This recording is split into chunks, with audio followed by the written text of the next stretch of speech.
আজকের এই ভিডিও দেখে খুব সহজেই তৈরি করে নিন চিকেন টিকিয়া কাবাব। 1 কাপ বুটের ডালকে 1 ঘন্টা পানিতে ভিজিয়ে পরিষ্কার করে ধুয়ে নিয়েছি। বুটের সাথে দিয়ে দিব 1 কাপ চিকেন, কিছু কাঁচামরিচ কুচি, 2টি মাঝারি সাইজের পেঁয়াজ কুচি, 1 চামচ আদা রসুন বাটা, পরিমাণ মতো লবণ, হাফ চামচ করে হলুদ ও ধনিয়ার গুঁড়া, 1 চামচ মরিচ গুঁড়া, হাফ চামচ করে ভাজা জিরার গুঁড়া ও গরম মশলার গুঁড়া। সব উপকরণ একসাথে মিশিয়ে 2 কাপ পানি দিয়ে সেদ্ধ করে নিব। বলক ফুটে আসলে 1 টেবিল চামচ রান্নার রেগুলার তেল দিয়ে দিব। আবারও ঢাকনা দিয়ে ঢেকে রান্না করে নিব সেদ্ধ হয়ে আসার আগ পর্যন্ত। যখন পুরোপুরি পানিটা টেনে আসবে তখন চুলা থেকে নামিয়ে নিব। ঠান্ডা করে এগুলোকে আমি আধ ভাঙা করে ব্লেন্ড করে নিয়েছি। এখন দিয়ে দিব হাফ কাপ ধনেপাতা কুচি, হাফ কাপ পেঁয়াজ বেরেস্তা, হাফ চামচ গরম মশলার গুঁড়া, 1টি ডিম।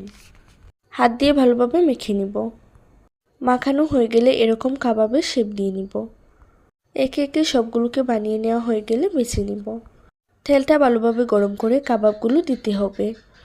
ডিম দেওয়ার কারণে অনেক ফেনা হয়েছে, মৃদু আছে এগুলোকে উল্টে পাল্টে বেছে নিলেই তৈরি হয়ে যাবে দারুণ মজার চিকেন টিকিয়া কাবাব। চাইলে রমজান মাসের ইফতার আইটেমে এই রেসিপিটা তৈরি করে নিতে পারেন। আশা করি ভিডিওটি আপনাদের কাছে অনেক ভালো লাগবে। ভিডিও ভালো লাগলে পেজ ফলো করবেন এবং চ্যানেল সাবস্ক্রাইব করবেন।